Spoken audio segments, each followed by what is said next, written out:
কথা শুনবেন মনেরই মতো। এইভাবে যদি আপনারা থাকেন একটু চুপ চুপ থাকিলে আমরা দুইজন গাইতে পারবো খুব।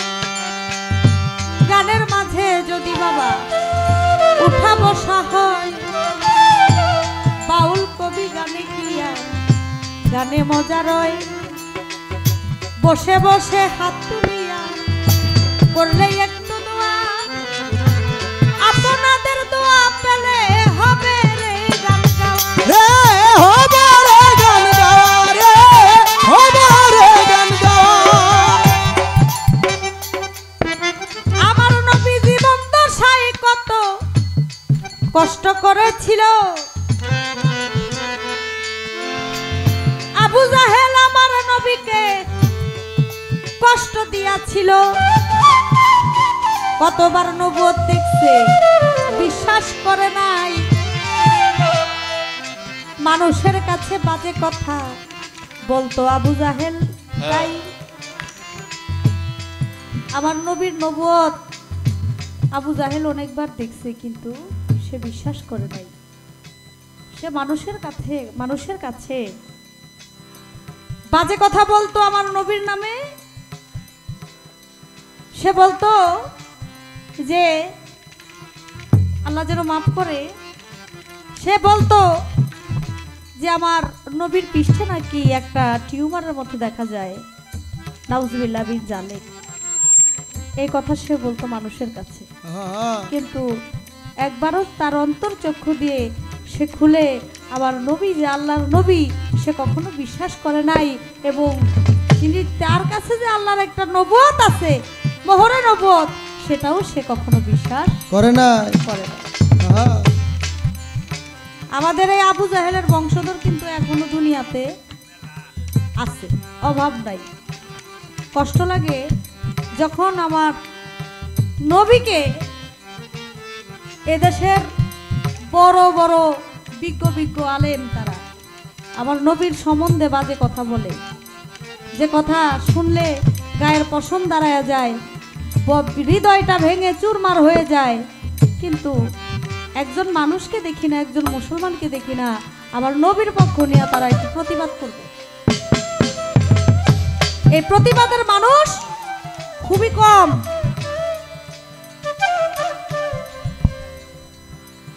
কি বলিব দুঃখের কথা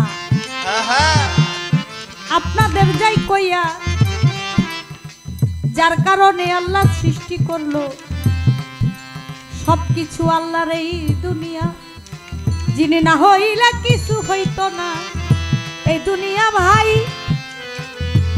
আমরা মানুষ হইয়া তারে কেন চিনলাম না, আমাদের পুরা কপাল তাই। মুসা নবী বলেছিল আমি নবী না হইয়া যদি শেষ নবীর উম্মত হইতে পারতাম আমার জীবনটা ধন্য হইতো। সে আখেরি নবীর উম্মত হয়ে আমরা নবীরে চিনতে পারি নাই। এর চাইতে ব্যর্থতা আমাদের আর কি থাকতে পারে? এর চাইতে পুরা কপাল আমাদের আর কি হইতে পারে?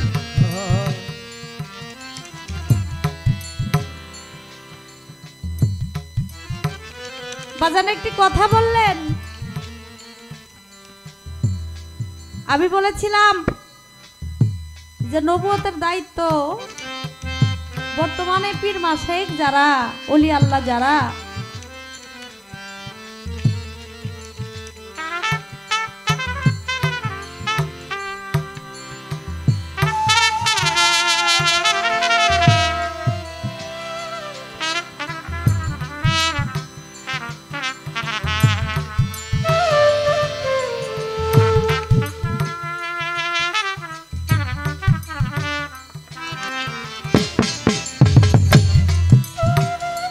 এক বোনে সে কিছু আবার কিছু টাকা দিয়ে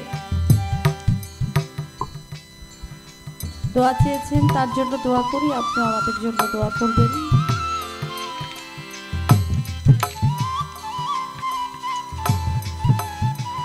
বলেছিলাম আমার রাখির নবী হযরত মুহাম্মদ সাল্লাল্লাহু আলাইহি ওয়াসাল্লাম নবুয়তের যে কাজ সে কাজ বর্তমানে বেলায়েতের যা পীর মাসায়েক কাছে পীর ওলি আল্লাহ আছে তারা করে, নবুয়তের যে কাজ। বাবাজি বললেন এখানে কোনো ছোট বড় নাই। ঠিক আছে, নাই তো, আমিও তো বলি নাই, কারণ নবুয়ত যার বেলায়েত তারই, নবুয়ত যার বেলায়েত তারই। পৃষ্ঠ মোবারকে ছিল আমার দয়াল নবীর নবুয়ত, আর বুকে ছিল বেলায়েত। পৃষ্ঠে দেওয়ার কারণ হলো নবুয়ত হলো বিগত, বেলায়েত হলো আগত। সামনে পিছনে নবুয়ত চলে গেছে, সামনে হলো বেলায়েত, এর জন্য এটা বুকে ছিল।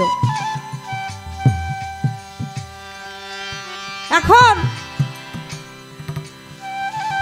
হেরা পর্বত গুহায় সাধনা করেছিলেন, যেখানে সূরা আলাকের 5টি আয়াত নাজিল করেছেন আল্লাহ। আবার নবীর উপরে কোরআন শরীফ 30 পারা যে কোরআন, সে কোরআন নাজিল করেছেন। আল্লাহ বলেন এই কোরআন যদি আমি পাহাড়ে রাখতাম পাহাড় গলে যাইতো, সাগরে রাখলে সাগর শুকিয়ে যাইত। সেই কোরআন আমার নবীর উপরে, নবী করিম হযরত মুহাম্মদ সাল্লাল্লাহু আলাইহি ওয়াসাল্লামের উপরে তিনি নাজিল করেছেন।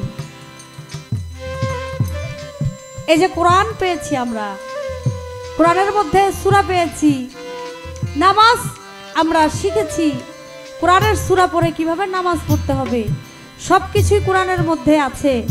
এটা কি নবুয়তের কোনো অংশ নয়? অবশ্যই অংশ। যেখানে নবুয়ত আছে সেখানে বেলায়েত আছে। সেখানে আল্লাহর নবী সাধনা করেছিলেন, 15 বছর সাধনা করার পর সূরা আলাকের 5টি আয়াত সেখানে নাজিল হয়েছে, কোরআন নাজিল করেছিলেন। সেখানে কি সেখানে আমার কাছে প্রশ্ন রেখেছিলেন, সেখানে কোন সাধনা করে, এটা কি নবুয়তের সাধনা নাকি বেলায়েতের সাধনা? নবুয়ত বেলায়েত দুইটাই যাই রহিয়া। সাধনা করছিল দয়াল নবী হেরা পর্বতে বসিয়া, তাই তো আল্লাহ খুশি হয়ে কোরআন নাজিল করেছিল আমার নবীজির উপরে, যে কোরআন দিয়ে এখন মানুষ শিক্ষা গ্রহণ করে। কথা বলে আমার কাছে কথা মন্দ না, আমি জবাব দিব আস্তে ধীরে, করব ঘোষণা। একদিন আমার দয়াল নবী কি কাম করিল, মসজিদে নববীর মধ্যে দয়াল নবী বসিয়া রহিল। জিবরাইল আসে নবীর বাড়ি, আমি সবারে দেই কইয়া, আইসা বলে দয়াল নবী ঘরে আছেন কিনা, বলেন না খুলিয়া। মা ফাতেমা এসে দরজা খুলে দিল, বলে ছোট কাকা বাবা বাড়িতে নাই। আপনাই বলতে হলো। কথা শুনে জিবরাইলের মুখখানা গেল কালো হয়ে, আস্তে আস্তে চলিল ধে। মসজিদে নববীর কাছে যখন যায় জিবরাইলে, তাই দয়াল নবী মুখখানা দেখে বুঝতে পারলো ভাই। জিবরাইলকে ডাক দিয়া আমার দয়াল নবী কয়,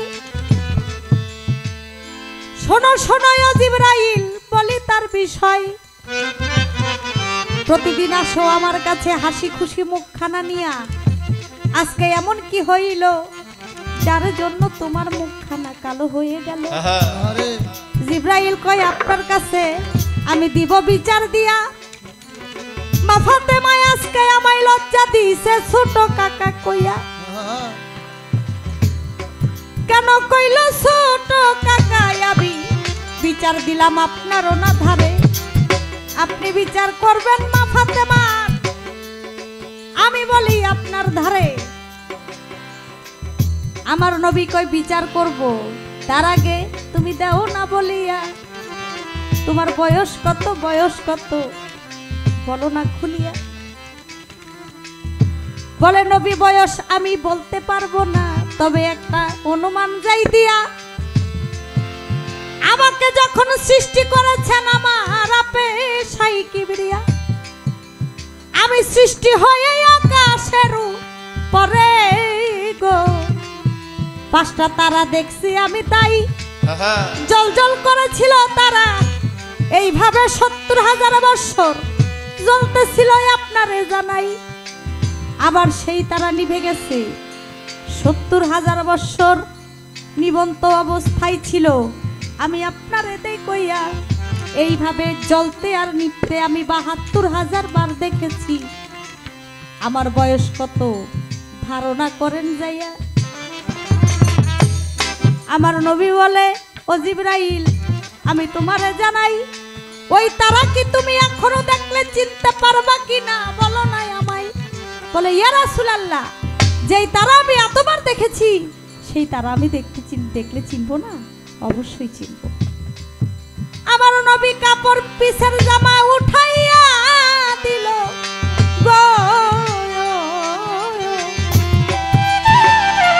জিবরাইলকে দেখিবার লাগিয়া জিবরাইল ওই নবুয়তের মধ্যে দেখলো তাকাইয়া, দেখে সৃষ্টি হয়ে যেই ৫টা তারা জ্বলতেছিল আকাশের উপরে, সেই তারাই নবীর পৃষ্ঠের মধ্যে উঠলো চিৎকার করে, ইয়া রাসূলুল্লাহ, আমি আপনারে জানাই, আমি সৃষ্টি হইয়া এই তারা দেখেছিলাম, আপনারে শুধাই। আমার নবী কয়, শোনো জিবরাইল রে ভাই, আমি তোমারে দেই কইয়া এই ৫টা তারাই আমরা পাক পাঞ্জাতন বলি তোমারে খুলিয়া। একটা হলো আমি, আরেক হলো মাওলা আলী, আরেক হলো ফাতেমাতুজ জোহরা, আরেক হলো ইমাম হাসান, ইমাম হুসাইন। তোমারে জানাই, তুমি শুধু আমার ছোট নয়, শুধু ইমাম হাসান হুসাইনেরও ছোট, তাই তুমি শুধু আমার ছোট নয়, তুমি আমার ২ নাতি ইমাম হাসান এবং ইমাম হুসাইন, তুমি তাদেরও ছোট। দুই চোখের পানি ছেড়ে জিবরাইল বলে, ইয়া রাসূলুল্লাহ, আমি বুঝতে পারি না। প্রশ্ন করে আমার কাছে আমি শুনিলাম বসিয়া, নবুয়ত কার চুরি হইছিল? বলতে হবে যাইয়া, সুলেমান পয়গম্বর একদিন রে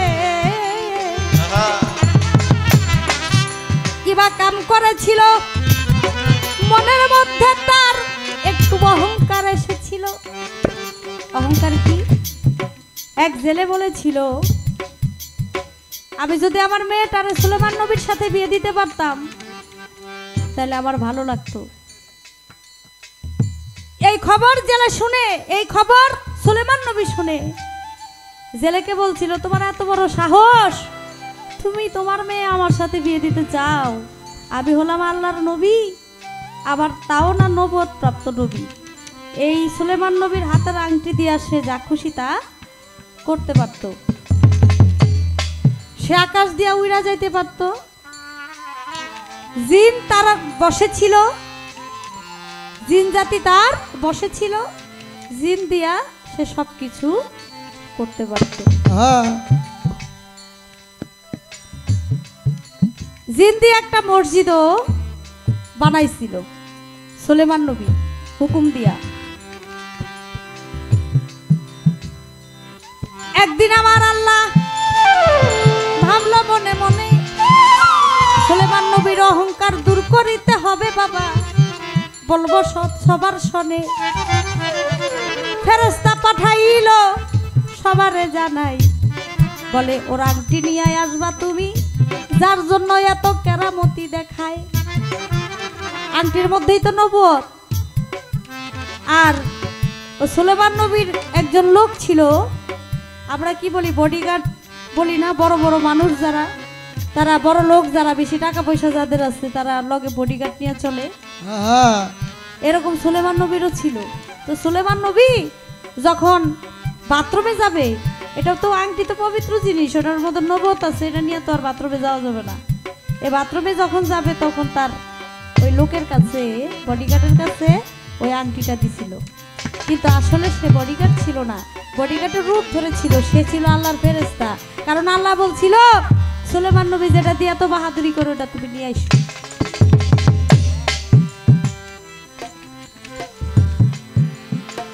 ওই ফেরেশতা যখন আংটি নিয়া একটা পাখির রূপ ধরে, পাখির রূপ ধরে যখন যায় আকাশে উড়ে, ওই আংটি ফালাইল সাগরের ভিতরে। একটা মাছ গিলে ফেললো বলি সবার ধারে। ভালো ভালো। আংটি নিয়া আকাশে উইরা যখন পাখি হয়ে যায় সাগরের মধ্যে আংটি ফেলে দেয়, আর আংটি আবার একটা মাছে টপ করে গিলা খায়া ফেলে। এখন সুলেমান নবী আইসা দেখে, বাথরুম থেকে আইসা দেখে আর আংটিও নাই, যার কাছে দিছে সেও নাই। আংটির জন্য পাগল হয়ে ঘুরে, রাজ্য গেছে, সব গেছে, এখন আর কোনো কিছুর দরকার নাই, পথের ভিখারি হয়ে রাস্তা রাস্তায় ঘুরে আর আংটি খুঁজে।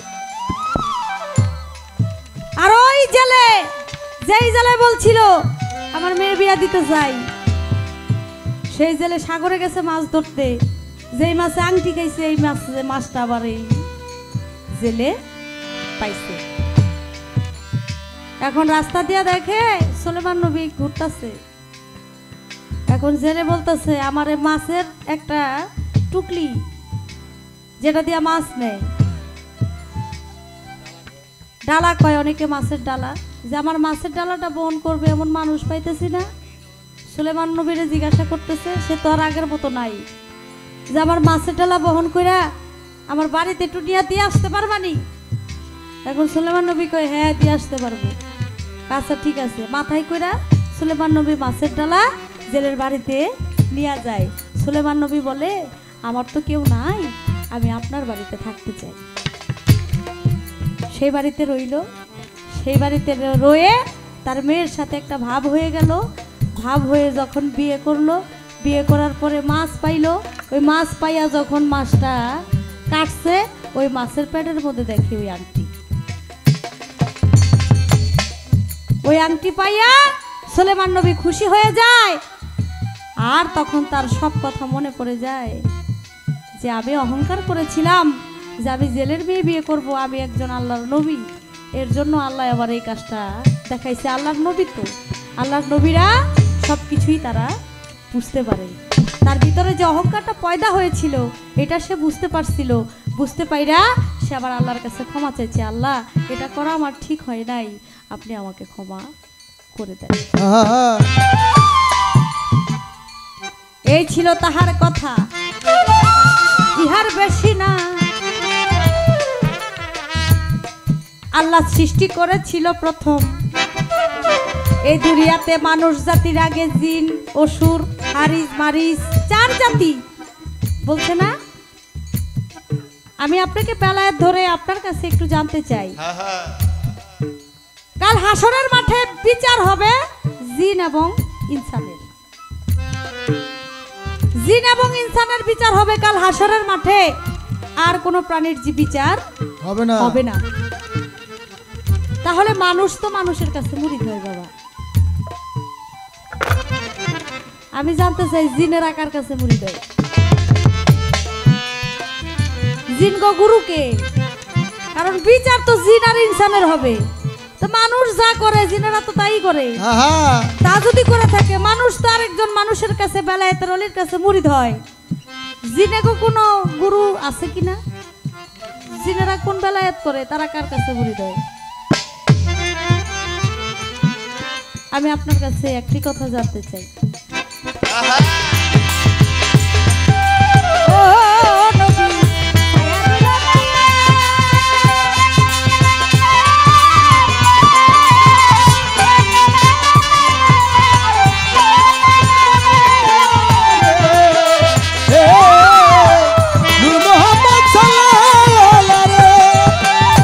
আরেক কথা জিগাই আপনার দয়ালের গোসাই, জবাব দিবেন আপনি আজকে, আপনার কাছে জানতে চাই। মান কুনতুহু মাওলা ফাজা আলিও মাওলা, আমি যার মাওলা আলিও তার মাওলা। আমার নবী করিম হযরত মুহাম্মদ সাল্লাল্লাহু আলাইহি ওয়াসাল্লাম তিনি ডান হাত উঁচু করে মাওলা আলীর বলেছিল।